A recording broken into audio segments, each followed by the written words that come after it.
absolute honor and pleasure this morning to introduce our speaker, our pastor, Reverend Debra Desmarais.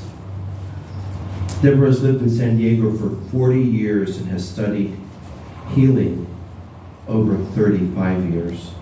Her initial training at the First Spiritualist Church in San Diego included classes in spiritual healing, universal laws, and mediumship. Reverend Debra was ordained at the First Spiritualist Church in October 1992, and she has served many appointments as well as pastor. She has a long history with Harmony Grove, reading at psychic fairs and teaching intuitive classes.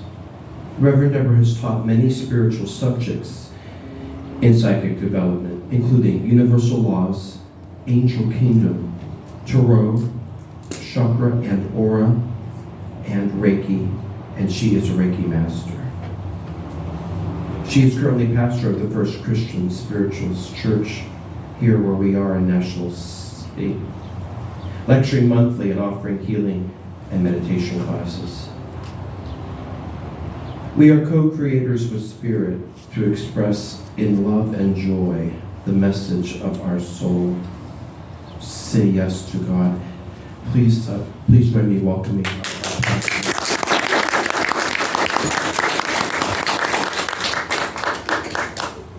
Thank you so much. And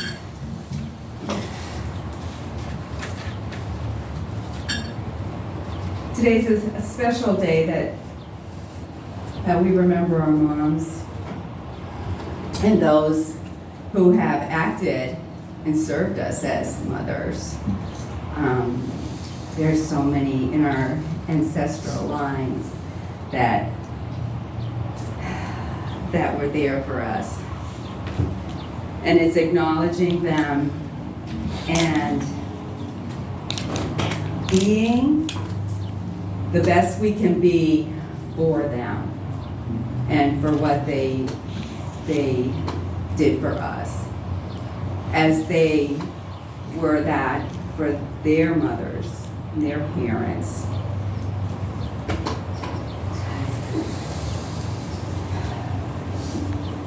From Science of Mind, it's very important to remember, first of all, that sometimes I'd have ideas or want to do things or want to date people, and my mother would say, I just want you to be happy. And that is making good decisions. What I realized years later. She just wanted me to look at the consequences of my decisions. And is this truly going to make you happy? And is this where your happiness is deep within your heart? Because happiness is not something that comes to us or happens to us or because something great happened. That's it, It's something deep within. It's a choice. And it's a decision to be that energy, to bring that characteristic of God into your being, into your life. We are created in all of those. And happiness is the natural law and the natural state of being. And so it's not that we're gleeful laughing all the time, but it's having that deep-seated feeling of serenity, peace, and that happy joy that no one can take from you no matter what. From Science of Mind, joy is actually the key word for the whole month of May for their daily readings. Joy is the emotion excited by the expectancy of good. Joy has come to live with me. How can I be sad? To do so, I do so, love thy presence, which is joy within me. From Victor Hugo, be like the bird that pausing in her flight, a while on boughs too slight, feels them give way beneath her, and yet sings, knowing that she hath wings.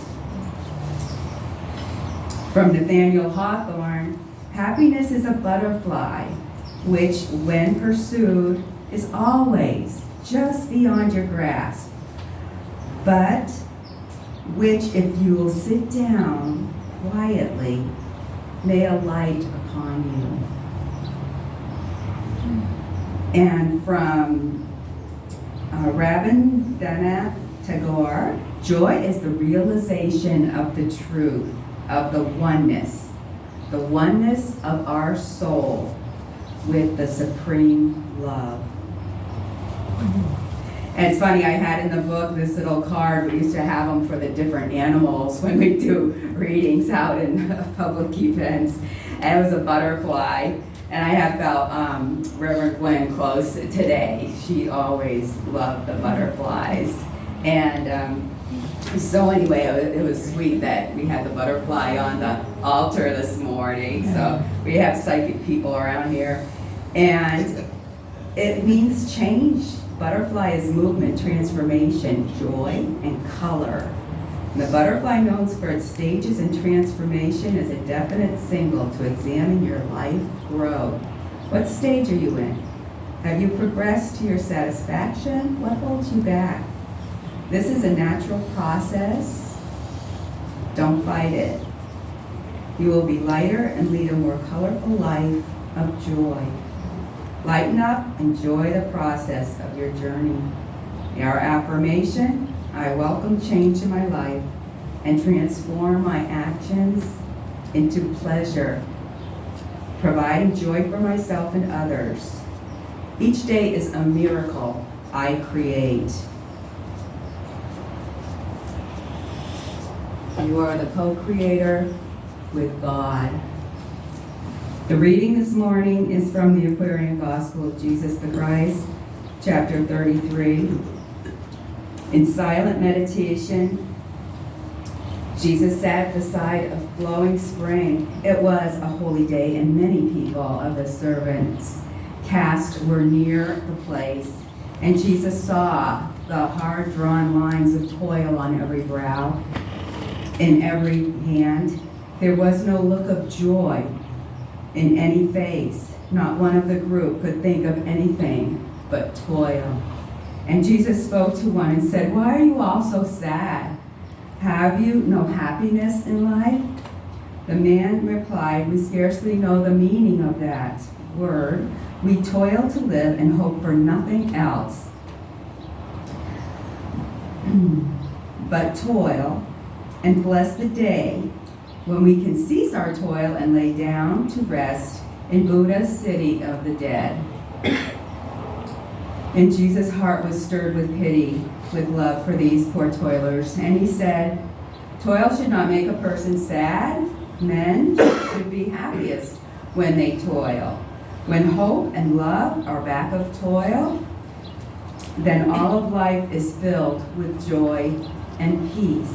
And this is heaven. This is heaven. Do you not realize?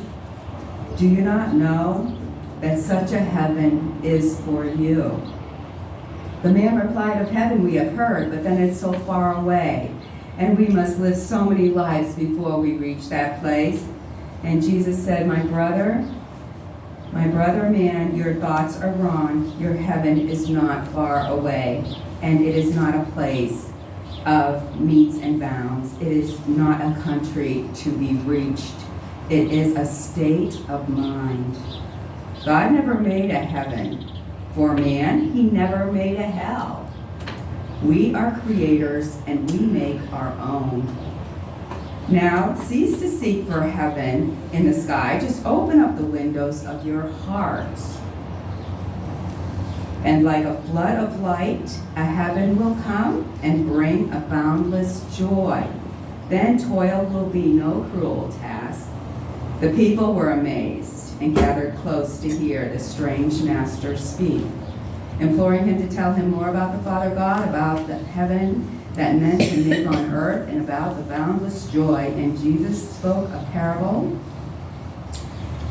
and goes on. Let's see. The people said, "Make known to us the way, that we may find the wealth that lies within the heart." And Jesus opened up the way, and the toiler saw another side of life, and toil became a joy. Think of a happy time in your last year. Think of a times you spent with your mothers. What comes to mind for you when you think of these memories? Was it happy because of the particular place you were or the situation? What was happening that opened you up to that joy of that moment in time? Keep that close to you.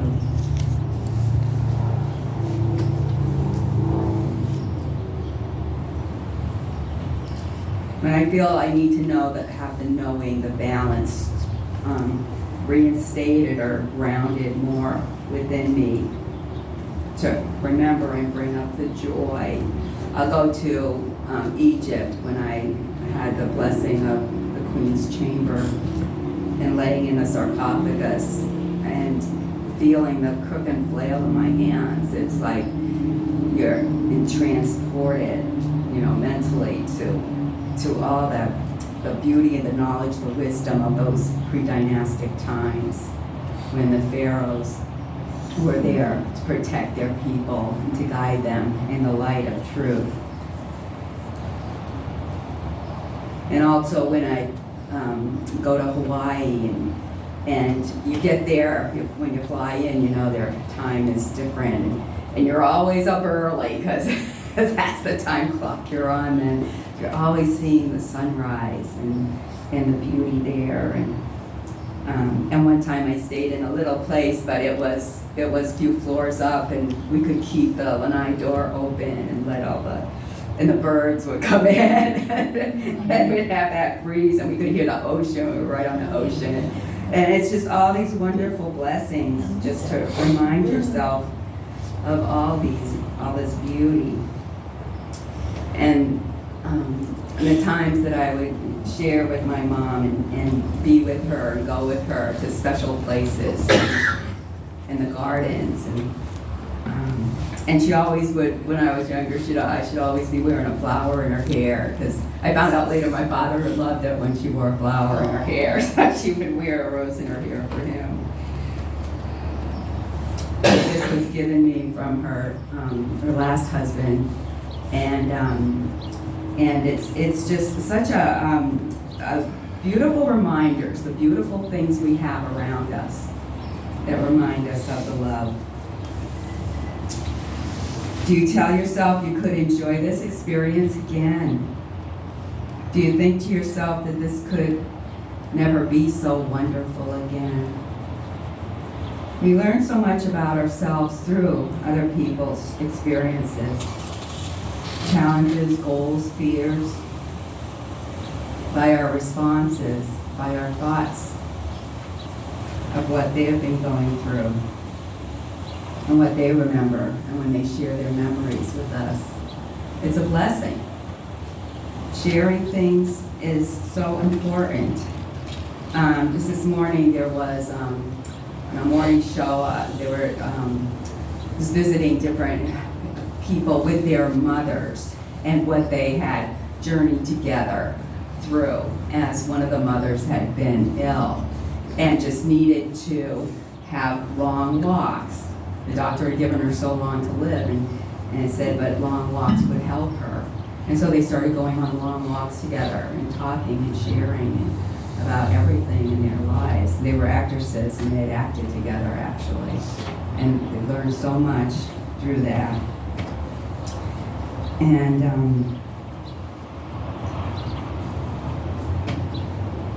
okay.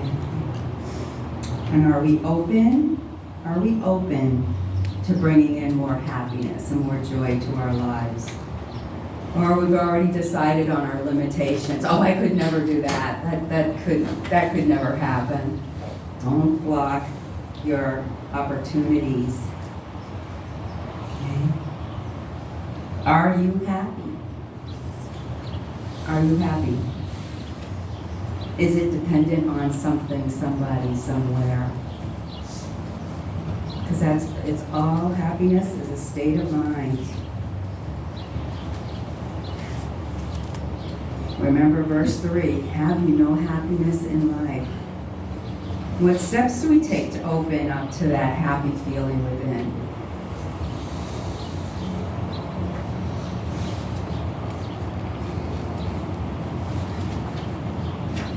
And remembering Jesus' instruction in verse 10.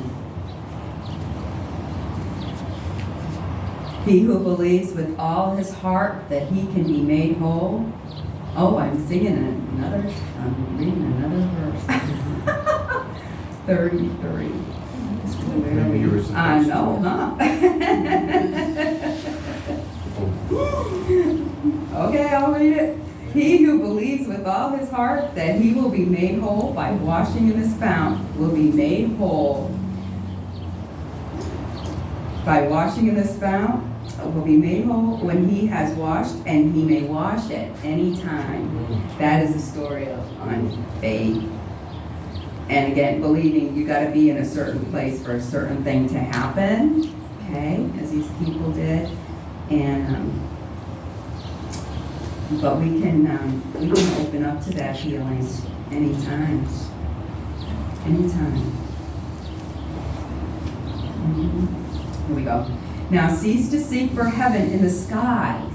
Just open up the windows of your hearts, and like the flood of light, a heaven will come and bring a boundless joy. Then toil will be no cruel task. You help others feel happy and loved. Spirit holds the same love for you. They wanted me to go into Confucius a little bit, which was interesting. But his teachings were of bringing in filial piety. That's honoring your parents, honoring your ancestors. Here now is the affection of a mother for her sons. He loves the worthy among them and places on a level those who do not show ability. But that of a mother for them is such that while she loves the worthy, she pities those who do not show ability. The mother deals with them through her affections and is not concerned with showing them honor. The father is content on showing them honor and is not concerned with his affections. So you have the balance.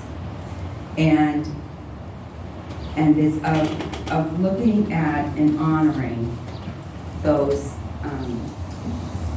ancestors and those parents in your life that have helped you. A couple of things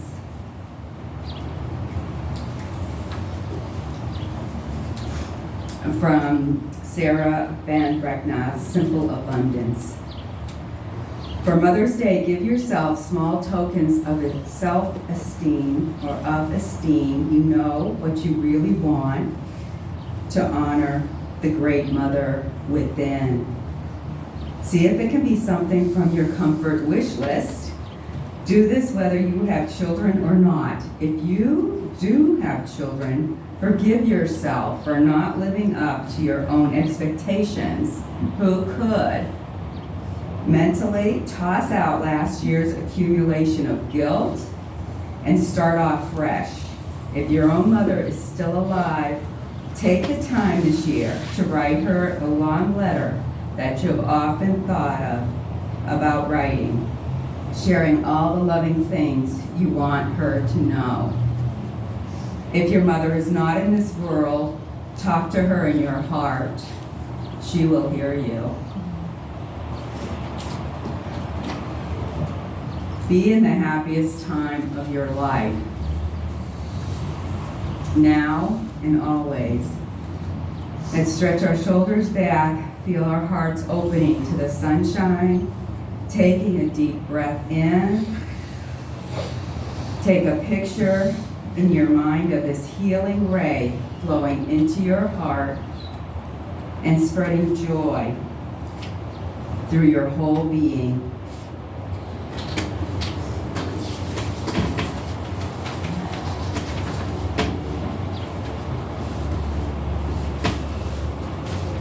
I'm going to close with another reading from Simple Abundance, The Underrated Duty. There's no day we so much underrate as the duty. There's no duty we so much underrate as the duty of being happy. By being happy, we sow anonymous benefits upon the world. By Robert Louis Stevenson wrote that. Perhaps you'll be happy when you get a bigger kitchen or a new job or the perfect someone with whom to share your life. But don't you want to start making happiness a habit right now? Every morning when we wake up, we've been given a wonderful gift, another day of life. So let's make the most of it. No one can do it for us. Happiness is not a possession to be prized. Daphne du Maurier wrote in Rebecca, it is a quality of thought, a state of mind. Let's adopt a new state of mind about happiness. Let's stop thinking that things outside our control will bring us happiness. Admittedly, remodeling the kitchen, landing the job we've been dreaming of, finding that special someone will make us feel, at least momentarily, happier. But the magic seeds of commitment and contentment we planted deep within us. The magic seeds of contentment are planted deep within us. Happiness that the world cannot take away only flourishes in the secret garden of our souls. By tending to our inner garden and uprooting the weeds of external expectations, we can nurture our authentic happiness the way we would nurture something that is beautiful and alive. Happiness is a living emotion. Your happiness is not a frivolous, expendable luxury. The pursuit of happiness is an inalienable right guaranteed by the Declaration of Independence. But have we been willing to pursue it?